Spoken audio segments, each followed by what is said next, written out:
And clearly, vocabulary and background knowledge are interconnected, like that glass that we talked about. I mean, when you have experience with different things, then you understand all the different semantics and multiple meanings of words. So this says, you know, we really need to teach words that have use across context. Be careful in your choice of teaching words. Be really careful. And raise your hand if you've heard of the 3 different tiers of vocabulary. Okay, that's good. So I think many of us are comfortable with this. You know, you want to teach tier 2 words. Tier 1 words are everyday words that are familiar to most students, and you know, we primarily learn it through conversation.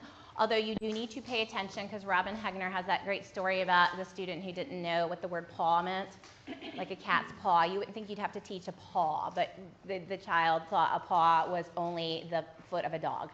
Had no idea a cat could have a paw, or you know. So tier 3 is that academic vocabulary like sedimentary when you're learning, or igneous when you're doing geology. Thank you. Tier 2 is right in the middle. They're words that you're going to find in a number of places in a number of contexts. So, you know, get good bang for your buck. I leave the igneous to the content teacher, and you work on your tier 2 words. Talking about multiple meanings too. We can't just teach one meaning. I mean, here we have the sound of wolves howling startle us. Maria, so that's give me a quick definition. Shout it out. Sound, what is noise? Good. Maria, sound judgment save the stranded boaters. Good, yeah. Samuel quickly sounded the fire alarm. Rang, yeah, it's an action. Mother was relieved when we finally arrived home safe and sound. Yeah, good health. The children went fishing for crabs in the sound. Ooh, yeah, the body of water that's on the other side of the ocean from the land. So that's just a great example. And I don't have it in this presentation, but anybody who does diagramming, and I think maybe Charisse does, you can see in a very physical way the different meanings of sound because they're in totally different places on the diagram. So let's talk about vocabulary a little bit more. Your research shows us that you need somewhere between 6 to 14 exposures to a vocabulary word for it to become your own. And our kids need more on the 14 end. If you've got a language issue, you might need 20, you might need 30. So here's what you want to do. You want to select text. If you're in a one-on-one tutoring situation, there's all kinds of places you can get your words from, and I'm going to give you an example in a minute here. This was done during morphology because the child had learned to con together and tract to pull. So we talked about, well, literally that's to pull together. But in real life, you know, a contract, where we're pulling together 2 people into a written agreement, or decrease in size when your heart walls get pulled together, they contract, expand. So this student had a sentence and a definition for both meanings of contract on the back of it. And so this is the kind of cards that we're going to be talking about here. Let's see here. Okay. So where might you find some good tier 2 words? One place you might find it, like I said, in morphology. Well, actually, this was in reading. It was a military reading, and it came about because he couldn't read the word. And helping him see you can see I use fishy syllabication here, right? Re and con, you take that off, and we took off ence at the end, which he didn't know that was a suffix. And then we talked about the root, and which I'm not even going to try to pronounce outside of that word, and talked about it meant to know. And so we discussed that. And so we said reconnaissance is when you take back to other people what you know. Like, oh, I went out to the field and I got some information as a spy, and I take it back, and that's reconnaissance. And so he had to practice reading. Oh, and you notice I have the accent mark here because I don't know how he was trying to say it, but he wasn't saying reconnaissance. He was saying I don't know how he said it. It wasn't right. And then he wrote in his own words, military knowledge of enemy or territory. This one we came across because we were working on lion words, and he thought it was permeate. And we had to talk about, actually, we're going to syllabicate this, and it's permeate. And I thought, oh, as long as we can't read this, I know also that he doesn't know it. And I'm pretty sure he's going to encounter the word permeate in his life again. So let's learn it.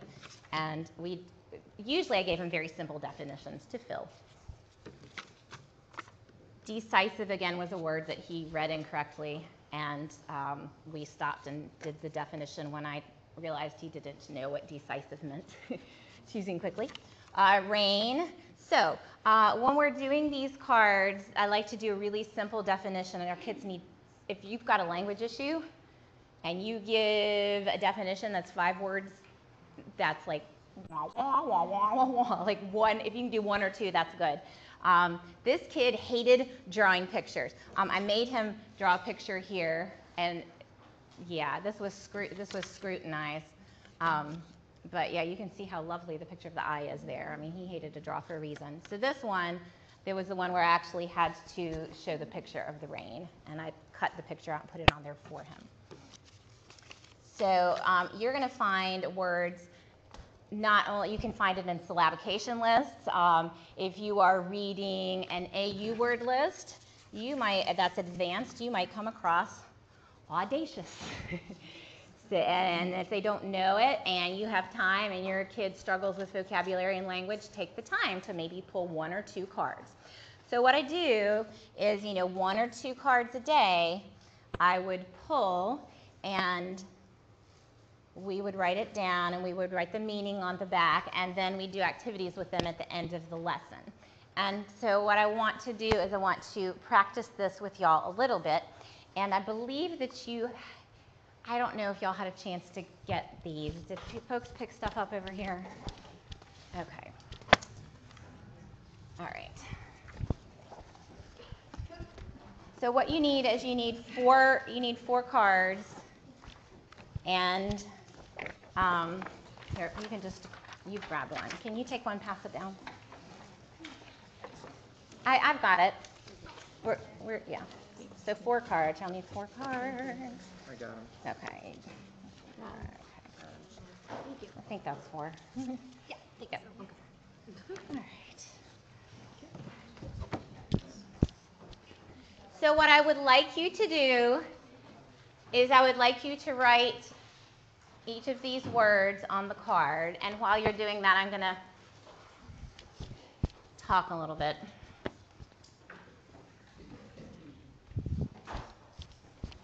So you will notice with audacious, not audacious, oops. You'll notice with revulsion here, I have some words before and after, because this student, even though I modeled for him the use of revulsion, he just couldn't figure it out. He knew that revulsion is when, a feeling, the kind of feeling where you just hate something, but he couldn't use it correctly. He would say like, trying to think what he did that wasn't right. There is revulsion broccoli or something. And this is how I knew he was a language kid, because he didn't naturally know the prepositions and the connecting words that went with it. And so we had to teach those directly. I had to say, okay, I feel revulsion when. He looked at something with revulsion. I am full of revulsion for, and I had to give him those words, and we had to practice that directly. And that was hard for him. He wasn't even catching that when I modeled it. All right, are we okay? Does everybody have your words down? Okay, and just for fun here, we're going to talk about tractable, and you can see that literally, tractable, able to be tracked is to pull, able to be pulled, and then he said it really means easily controlled. And we talked about 2 definitions, which aren't up there, but we talked about it might be a child who is obedient, or it might be an animal that's tame. So if y'all want to just put those two words on there.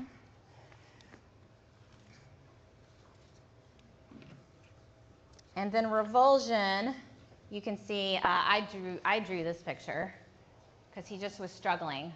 A sense of disgust is revulsion. You can draw a picture too if you want to.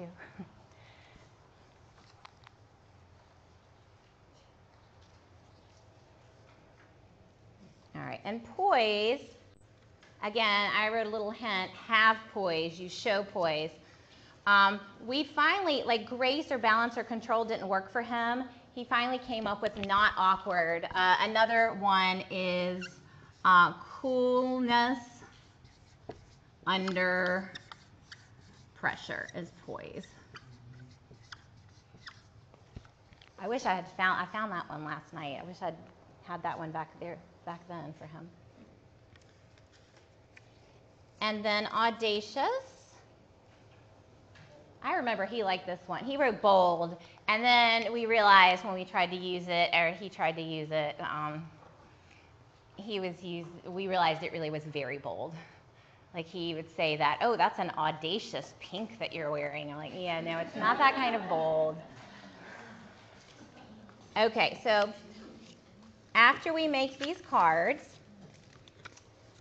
then we're going to play with them at the end of a lesson. So when I do this, I'm being very, very careful to be sequential. I'm not going to skip any steps.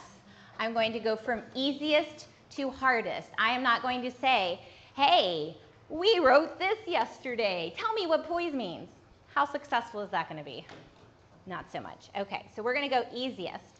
And I'm going to pick the word that I feel like he might have the most success with, and you guys go ahead and do this with me. So would you please point to the word that means easily led? You are able to pull. What is it?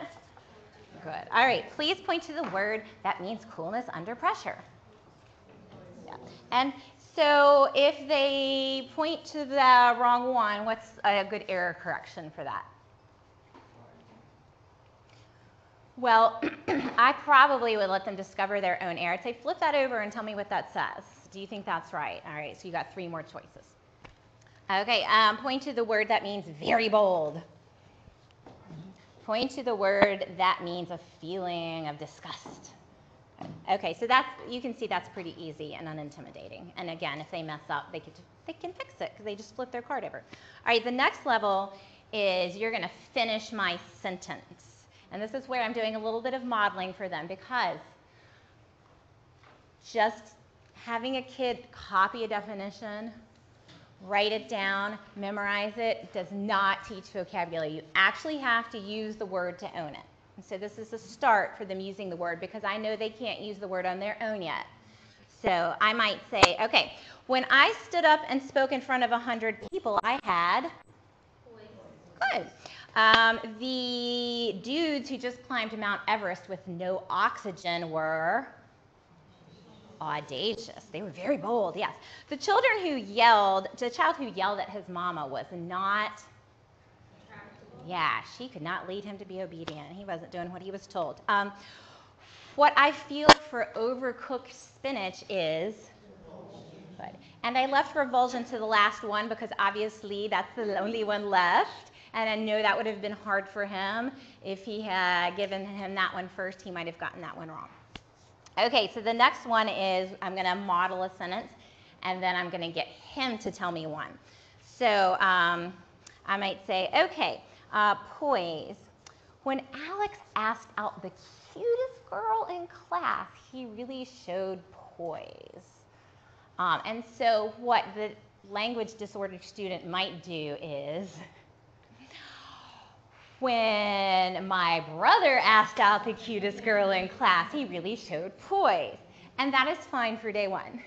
But the next day, I'm going to say, hey, can you think of a situation where you might feel pressure? And how could you react coolly? And this kid, I did that.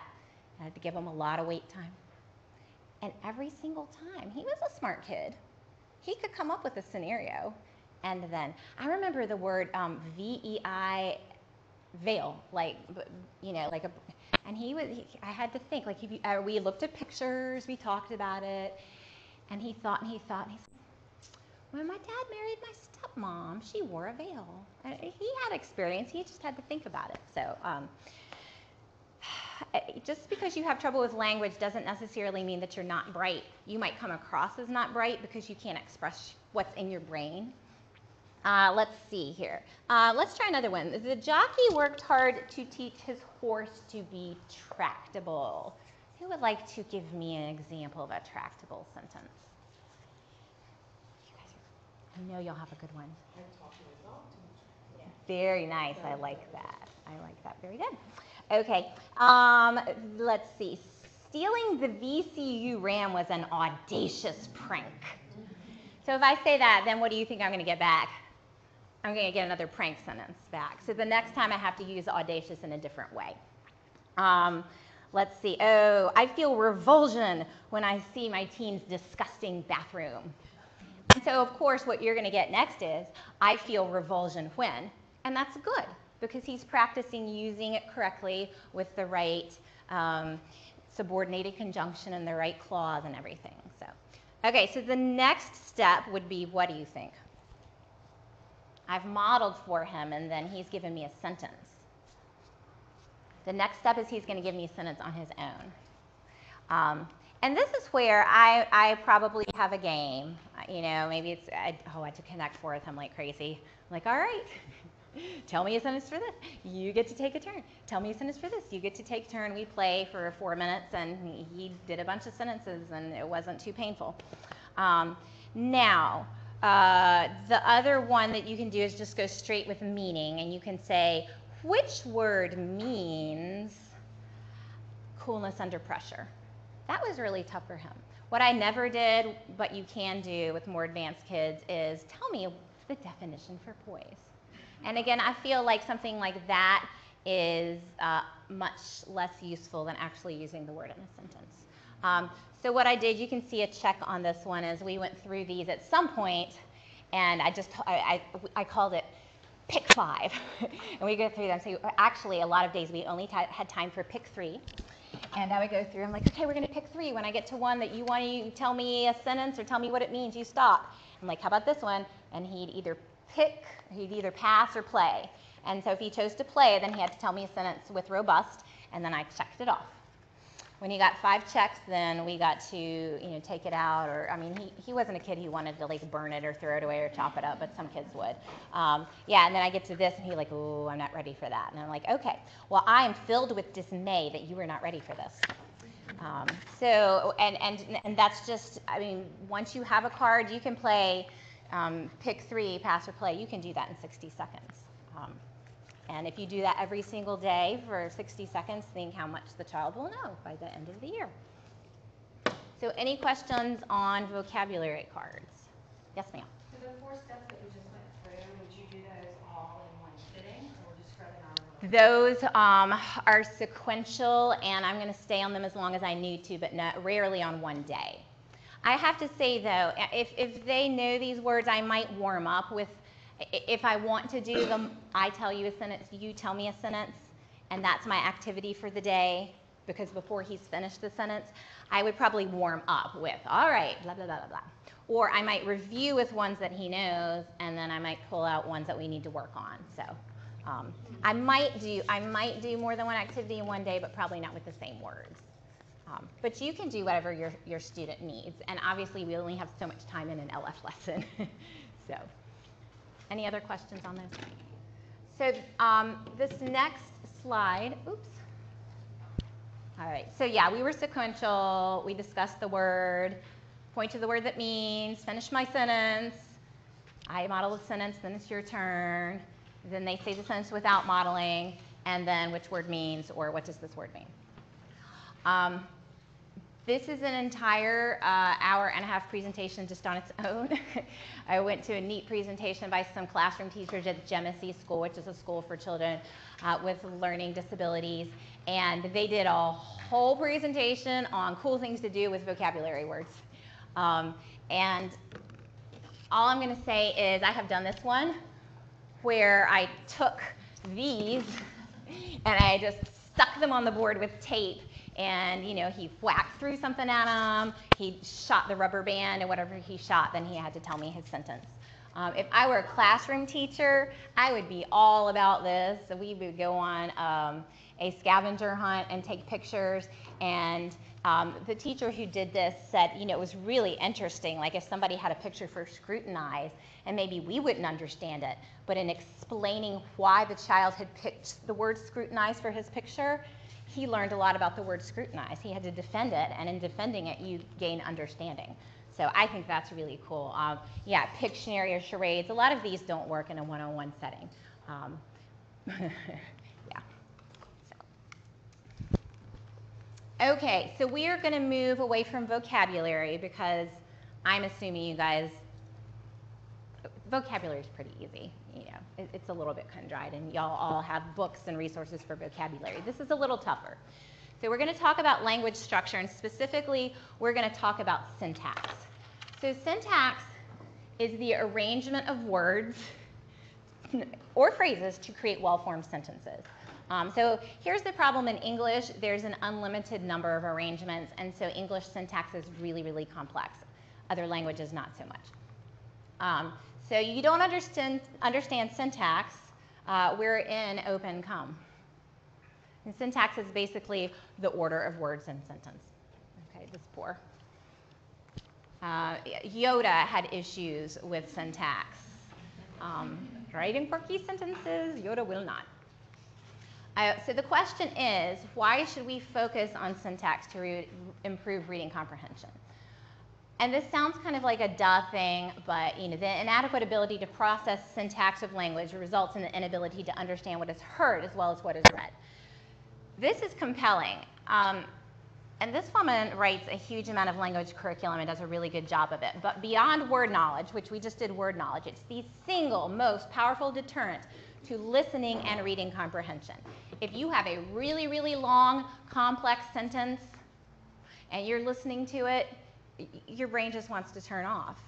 You're not even going to comprehend if it's too many words. And I think we all experienced that when you're listening to something maybe that's technical, or maybe a book that was written in the early 1900s, and it's just, the syntax is unfamiliar. It's very different from how we speak, and your listening comprehension is bad and your reading comprehension is bad. Syntax and difficult syntax, if you have issues with this, you're not going to do as well in an IQ test, because sometimes you have to be able to listen and comprehend what that examiner is saying or the prompts that you're getting, and so it may make you look, it's going to affect your intelligence test, your intelligence scores. This seems like a duh thing too. If you can't derive meaning from individual sentences that make up a text, that's a major obstacle in text level comprehension. And this seems like a duh thing, but it's not, you guys. You miss it all the time. You know, a kid doesn't understand a paragraph that you've read. Well, it might be that they don't even understand one sentence. And we work on reading comprehension of a big chunk, and we miss, does a child understand a single sentence? We don't do sentence comprehension, and we really miss out when we don't do that.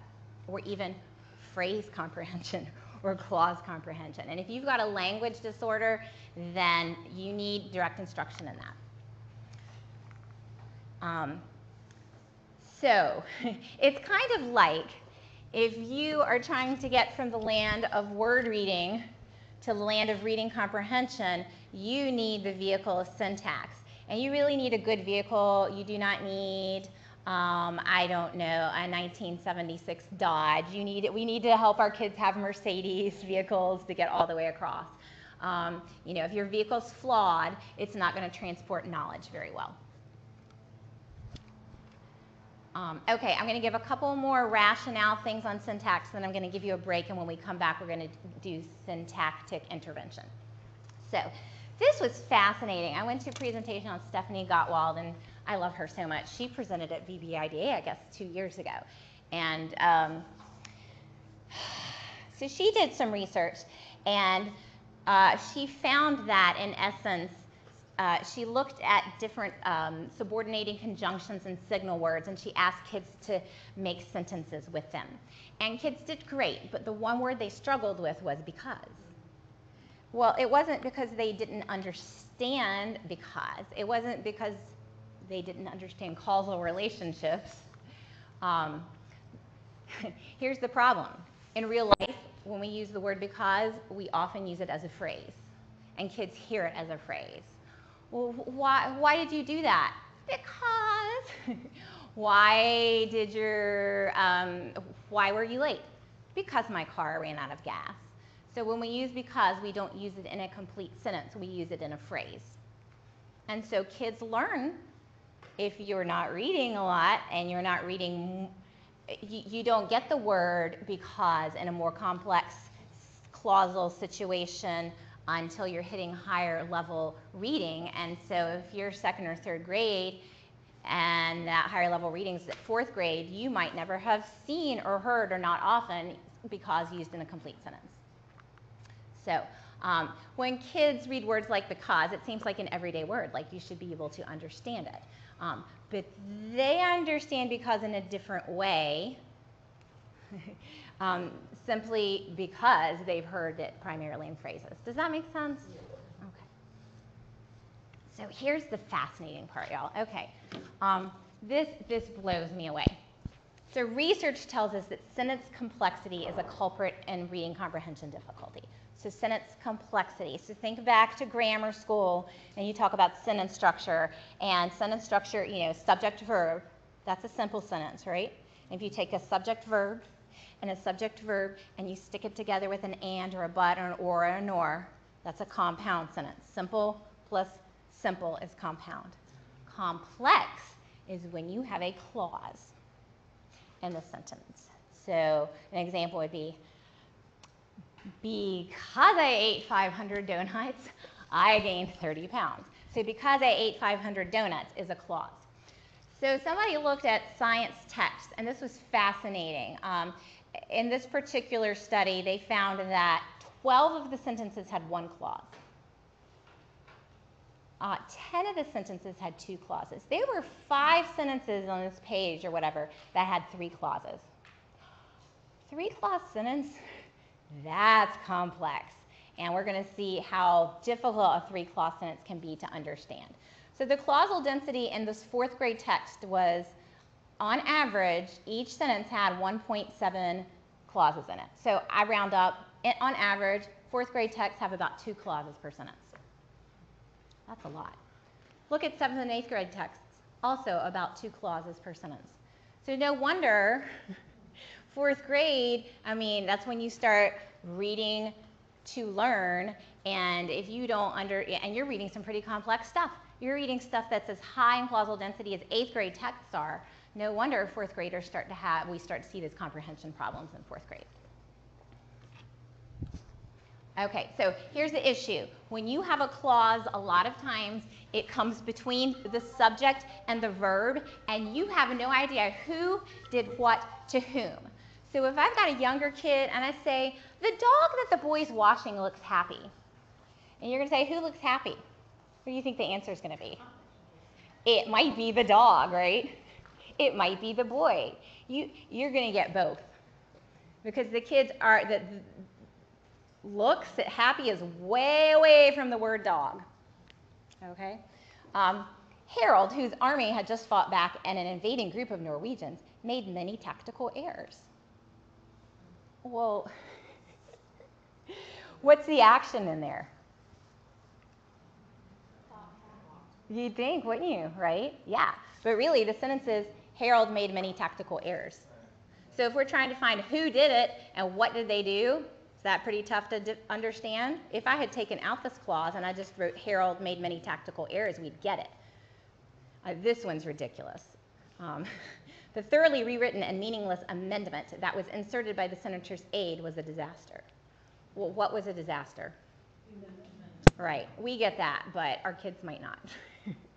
So is that a little bit of an illustration how clausal density can make comprehension difficult? Anytime you have something that comes in between the subject and the verb, which is often what clauses and phrases do, our kids with language issues don't understand it. We don't speak like this either. So again, if you're not reading, then it's even, and no one's reading to you, then this is even tougher. Okay, we are going to take a break and we're going to come back and we're going to talk about how to fix sentence comprehension. All right, I will see y'all in 10 minutes, okay? We have Mac and Sid and Emily again here, and we are going to be using these characteristics of the OG approach to teach these syntactical strategies, of course. And so let's review. M stands for multisensory, multidisciplinary. A is for achieving automaticity. C is cognitive. S is synthetic, analytical. I is individualized. D, I know y'all know D. Diagnostic and prescriptive, and what's the other one? Direct instruction and or discovery. And Emily reminds us that we need to be emotionally sound with our instruction. Okay, I need my friends to come back in here. Or not. I feel like I'm missing half the folks here. Yeah. Oh well, we've got to keep going. So what we're going to be talking about is called function-based questioning. And what this is micro-level sentence analysis. So you know, traditionally, if you're a reading teacher or whatever, you might spend 10 minutes on the comprehension of a passage. We can spend 10 minutes on the comprehension of a sentence. And what we're going to try to do is we're going to try to unpack who did what to whom. We're going to try to figure out what is the subject and what is the verb. And when I'm trying to figure out what the subject and the verb is, that does not mean that I care about that you put a label to it. We're not learning a subject is this. We are not learning a verb is this. What I want to know is the function of words. So in this sentence, who is doing what to whom? And when I answer that, I do have the subject and the predicate. So this micro-level sentence analysis really helps kids. This is synthetic and analytic. So we're going to pull it apart, we're going to break it apart, and then we're going to put it back together. So OG is synthetic, analytic, and synthetic. And so that's what we're going to do. And remember, we talked about comprehension is a building process. You construct it. So we're literally going to be, once we pull the sentence apart, building it and constructing meaning when we're done. So I have a little example here for us. And when you do function-based questioning, picking the right sentence is important. I picked this one because the subject is right at the beginning, and that's usually easy for kids to find right away. You're going to want to pick a sentence that actually has some complexity to it and isn't easily understood, because it needs to have some, to do something, to teach the child something.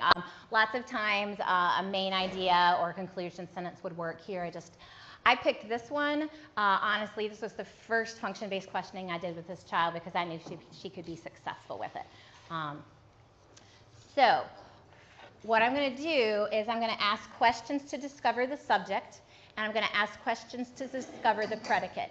And depending on the sentence, I might ask these first, and then these.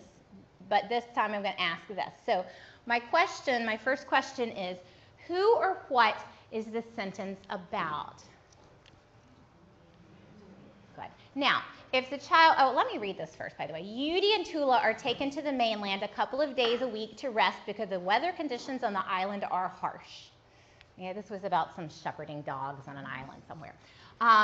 Okay, so if I ask who or what is this sentence about, and the child says, oh, it's about those dogs, that's not the right answer. I need the child to say the exact words from the sentence. So what is the sentence about? Good. Okay. Now, I might ask other questions if appropriate. Which one is not appropriate?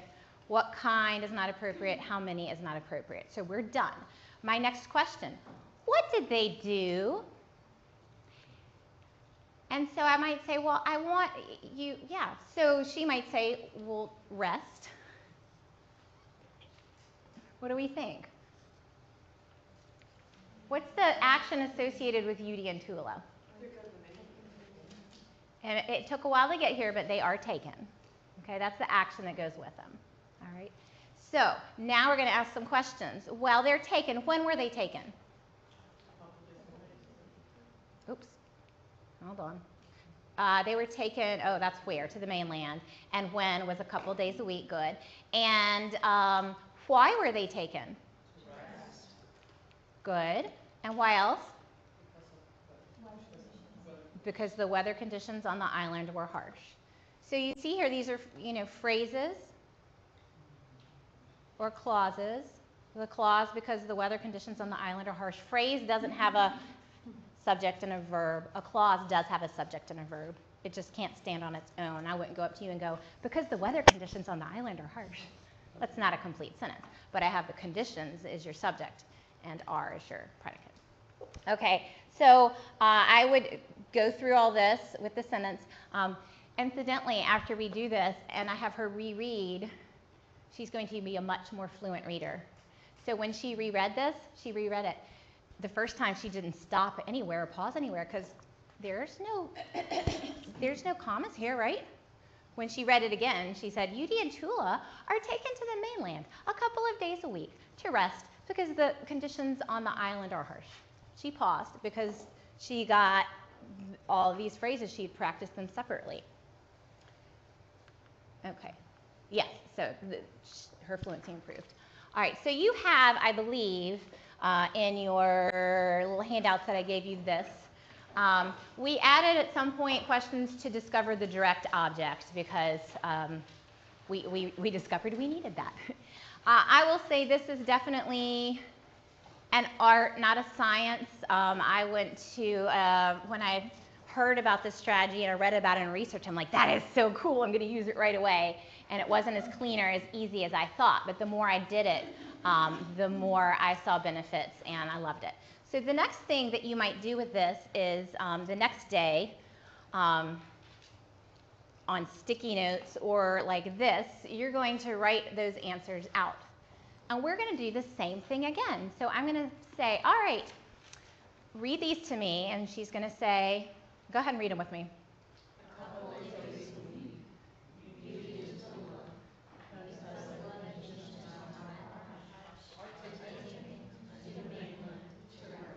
Okay, would you please pull down the phrase that tells me who or what this sentence might be about? And so what's our answer? Okay, and then I might say, and what is the action that goes with them? And they're going to say, and then I'm going to say, where? And they're going to say, and then when, why, and then why again. And so there she's going to have something that looks like this. So then I'm going to teach the child first with modeling and direct instruction, and then with a discovery, how to switch these parts around to create a new sentence.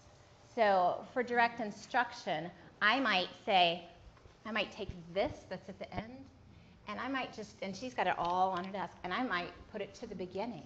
And I'll go, go ahead and read that. Does that sound good? And then she's going to say, because the weather conditions on the island are harsh, a couple of days a week, Yudi and Tula are taken to the mainland to rest. Sounds good, doesn't it? It's like, oh, that's cool. And I'd be like, all right, you try it.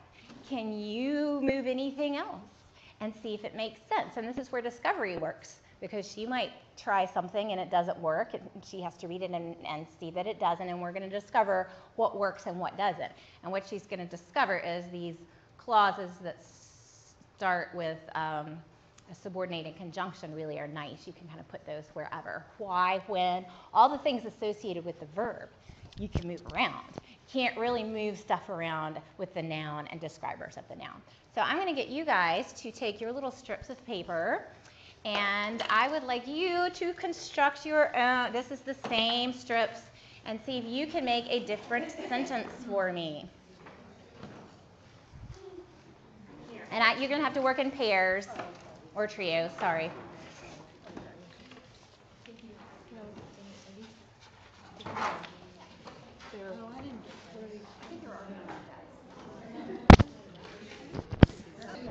Who would like to share their sentence? Don't all jump at once. Mark, what is your sentence? We have Yui and Tula are taken to the mainland to rest a couple of days a week because the weather conditions on the island are harsh. That makes total sense to me. I like how you have the subject at the beginning. Nice job. Anyone have something different? To rest a couple of days a week. Yui and Tula are taken to the mainland because the weather conditions are harsh. All right.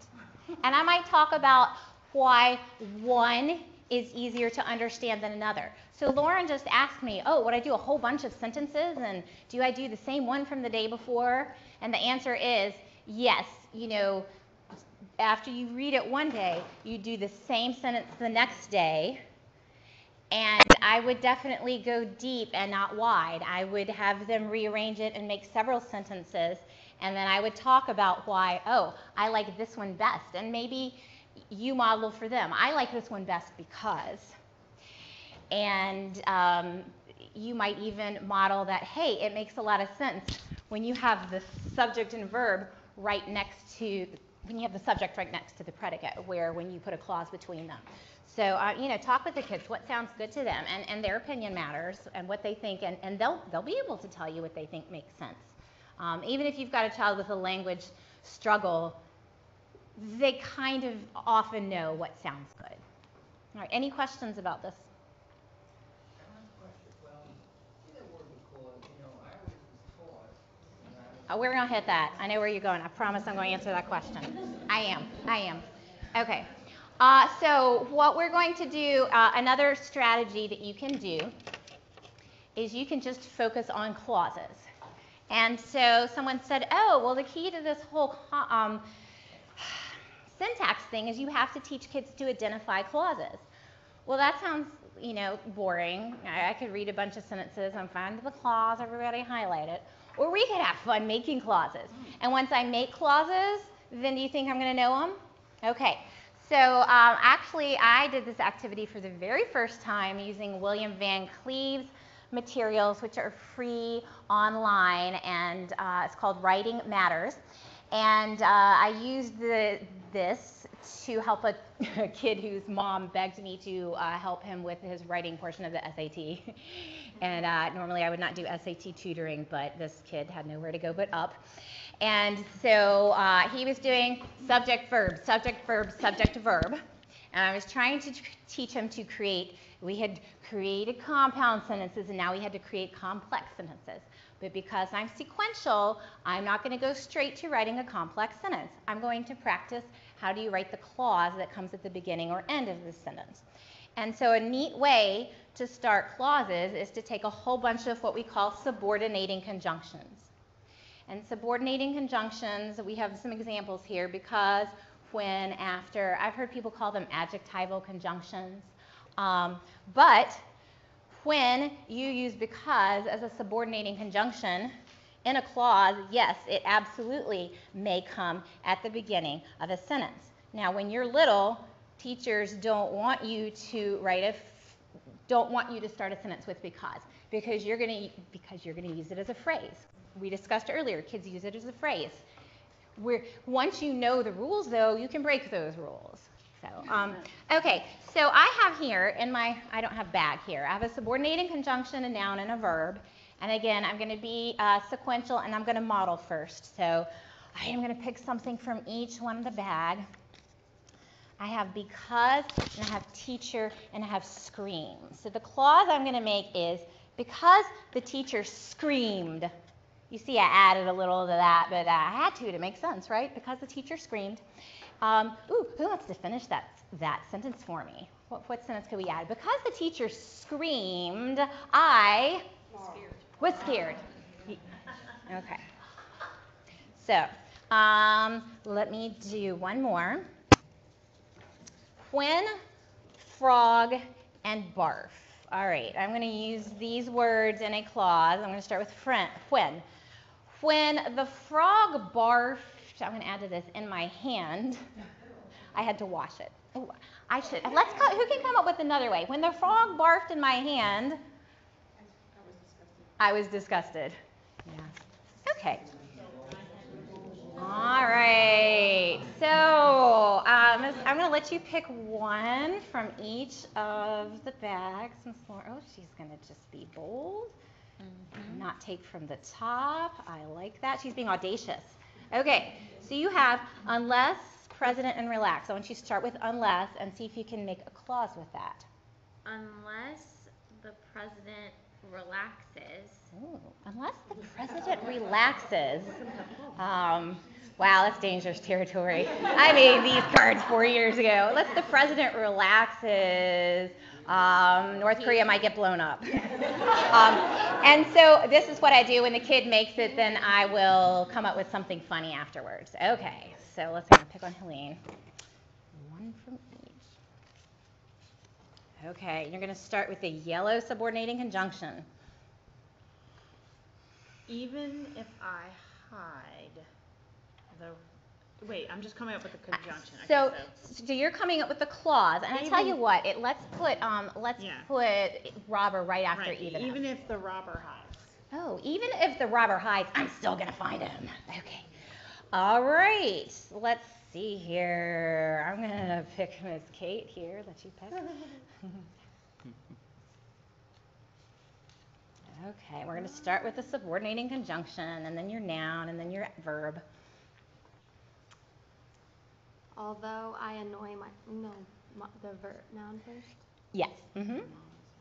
Although my mom was annoyed. Okay, although my mom was annoyed, I kept poking my brother anyway. All right, I've been finishing these for you. Now I'm going to see if you guys can make a clause and then come up with your own sentence afterwards. I'm going to let Miss Ann go. Oh, this is interesting.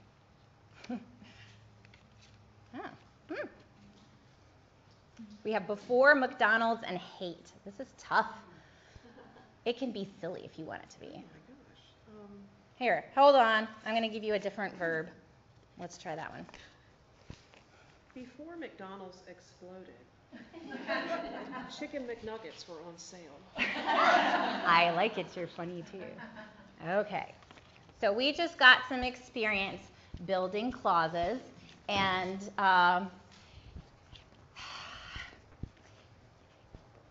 you can see that this could be the first step.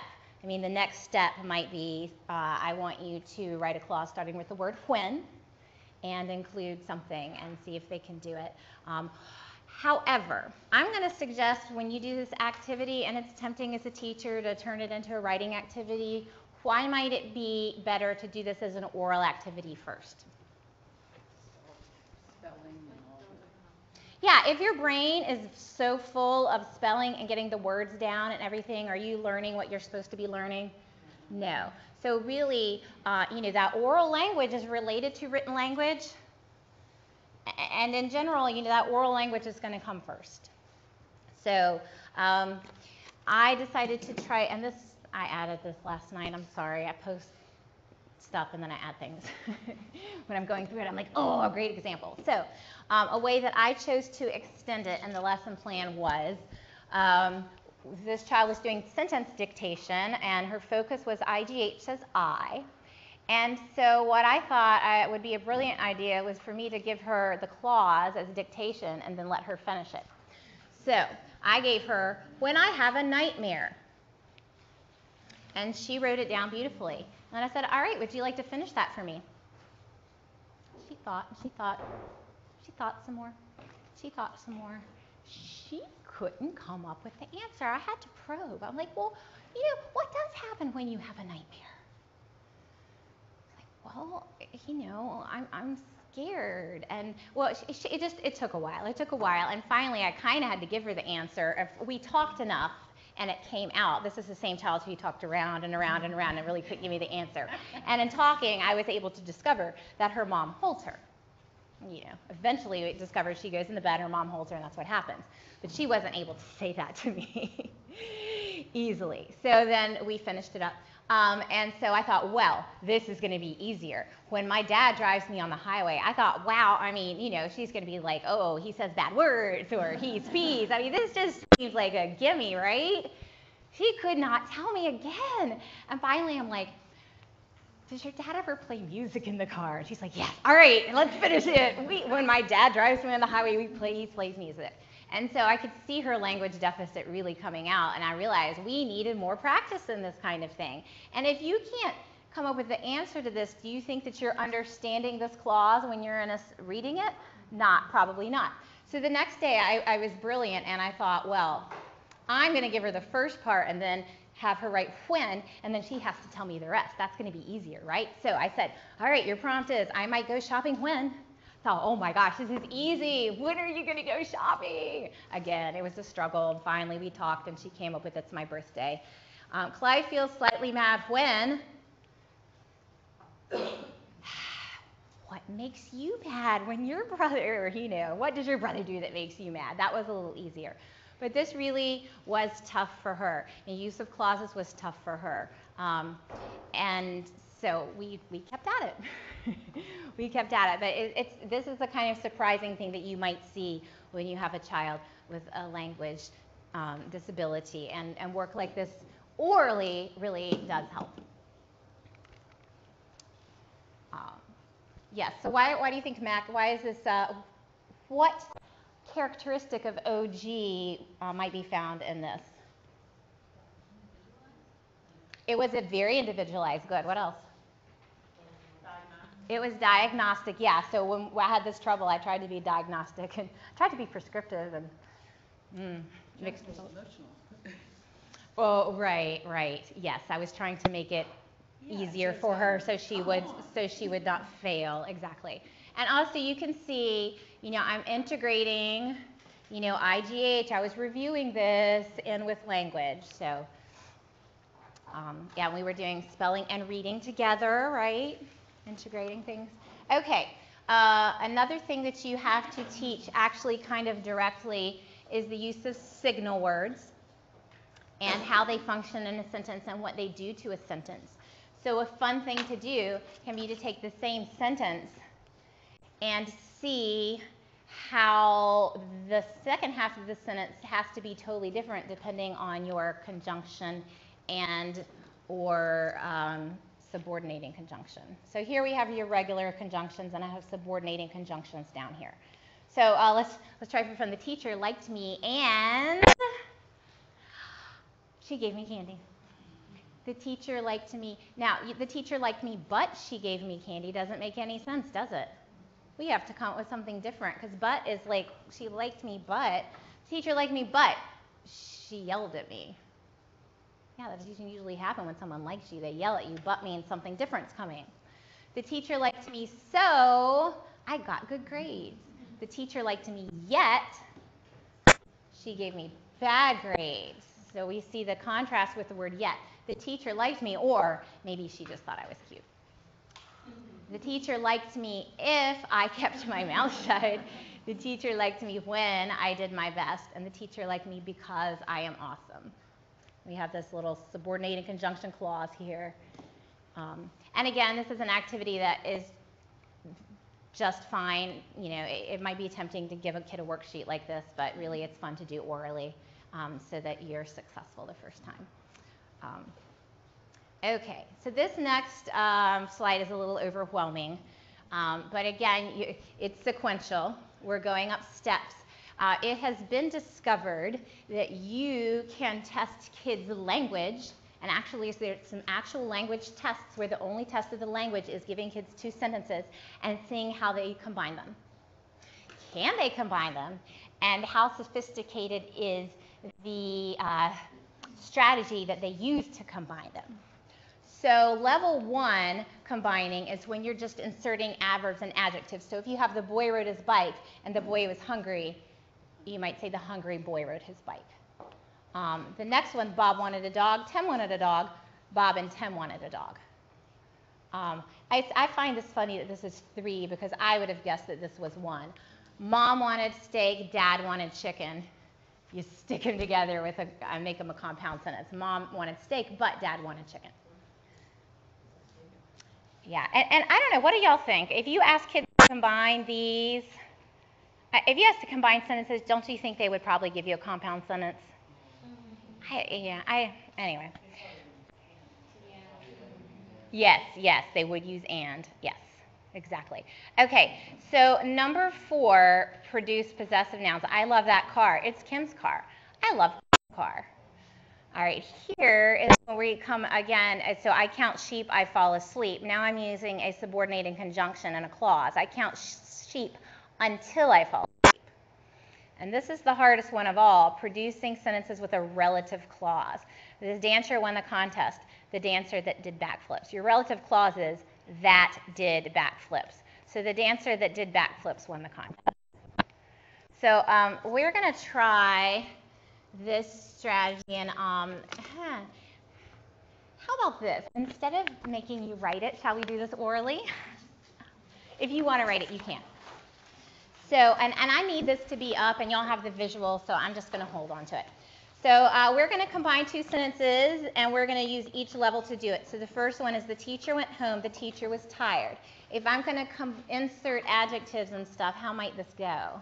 The tired teacher went home. Very good. The tired teacher went home. So now we're going to go to level 3, and we're going to make a compound sentence. Who wants to give that a try?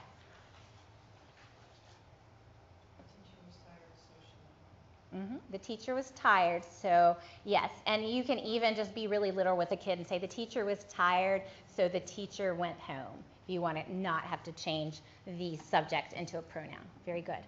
Okay, level 5, we're going to use an adverbial clause, and let's start with the subordinating conjunction because. So let's use the word because and try level 5. The teacher went home. Good. All right. Can anybody think of let's see. I'm trying to think of another good subordinating conjunction that would work there real quickly off the top of my head, and I'm not coming up. Oh, I know. How about when? Could we try level 5 with the subordinating conjunction when? When is the teacher tired, the teacher went at home. Or could you do the teacher went home when the teacher was tired? Either way. Very good. Okay, level 6. We're going to use a relative clause, and why don't you use the word that to start the relative clause? The teacher that went home. That last one's tough, isn't it? And I will say relative clauses are the toughest to comprehend as well. So again, this is very OG, it's very hierarchical. If I were working with a child using the OG approach, we would stay with this for a long time, and we wouldn't move on to this one until we had done this one well. So I would make sure that I had security with this one before I went to this one. And I wouldn't spend just a day on this. And I would probably do this orally, and then I'd probably do it written before I went on to 2. Yes?